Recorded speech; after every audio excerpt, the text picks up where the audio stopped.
linggo dahil nag-trip sila.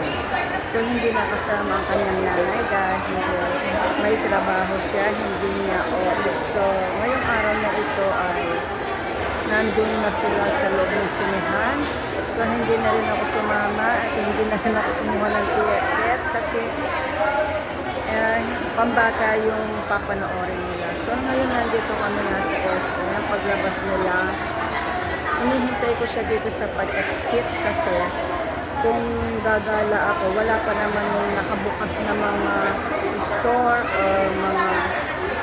o hindi pa nakabukas ang hypermarket kasi sarado pa. So hihintayin ko siya dito sa pagkatapos siya mag-isin niya, tapos kakain daw kami sa Mang Inasal. So gusto niya sa Inasal kami kumain.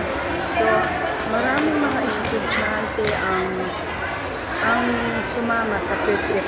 Kaya pinasama din namin yung apo ko kasi para ma-experience niya yung ganitong activities sa school. Para naman meron siyang yung memories na sumama na rin ako sa ganyan o nag-trip na rin ako dati. Yung gano'n, yung may experience yung ganitong activities. So ngayon mga kamami, update ko kayo mamaya. So ayan, nakikita ninyo mga kamami, ang dami naming mga lola, mga nanay na naghihintay, nakaupo sa floor kasi walang upuan. So kailangan sa floor kami umupo. So ngayon, naghihintay nga kami. So update ko kayo mamaya. Mga kamami, bumili ako ng tacos habang hinihintay ko yung apo ko. 10 pa lang silang matatapos. So titikman ko itong tacos kung masarap. 180 daw ang isang ganito. Ayan. Baka gusto ninyong i-try dito sa SM Clark. Malapit dito sa Cinema 1.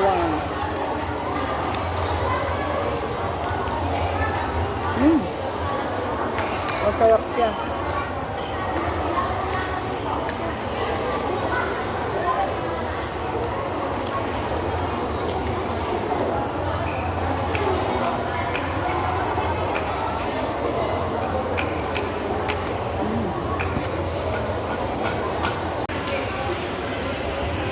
So, ayan mga kamami, tapos na kaming kumain sa Mang Inasal. So, ngayon, gusto niya sumakay sa kabayo, kaya binilhan ko siya ng ticket para naman ma-enjoy niya ang araw na ito. Ayan, kaya lamang mga kamami, dahil nagutom siya kanina, sumakit ang ulo niya. So, bumili kami sa pharmacy ng paracetamol para sa sakit sa ulo. So, ngayon okay na siya, thank God. Kaya yan, nagyaya siya dito para sumakay. Mamaya pa kami aalis mga 3:30. So ang meet up place namin ay sa Prince Baker doon. So habang hindi pa oras, so gusto kong ma-enjoy niya muna ang moment. Dahil ang daming mga batang nag-trip ngayon, iba't ibang eskwelahan. So lahat halos dito sa SM Clark nagpunta, nanood ng sine ng maaga, tapos yun, mamamasyal or kung ano ang gustong gawin ng mga bata. So, ayan mga kamami, update ko kayo maya-maya.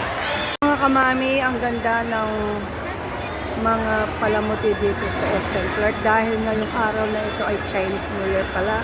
So, walang pasok ang mga bata. So, nagkataon ngayon na schedule ang kanilang field trip. So, ayan, ang ganda. Ang pupula ng mga lantern dito. Ayan. Habang hinihintay ko yung apo ko na matapos yung pag-ikot ng kabayo. So, ayan.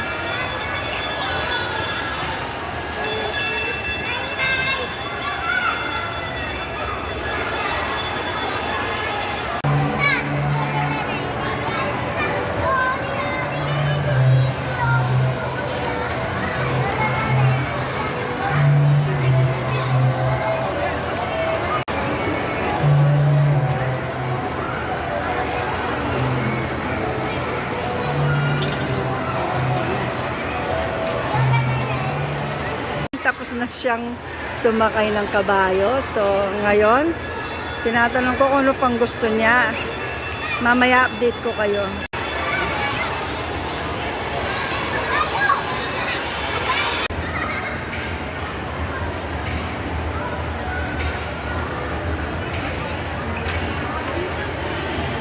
Ayan mga kamami.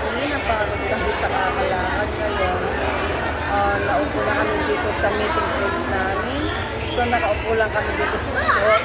Walang available seat banda doon. So dito na lang kami. So habang hinihintay namin yung mga ibang kasamahan namin at saka yung mga ibang estudyante.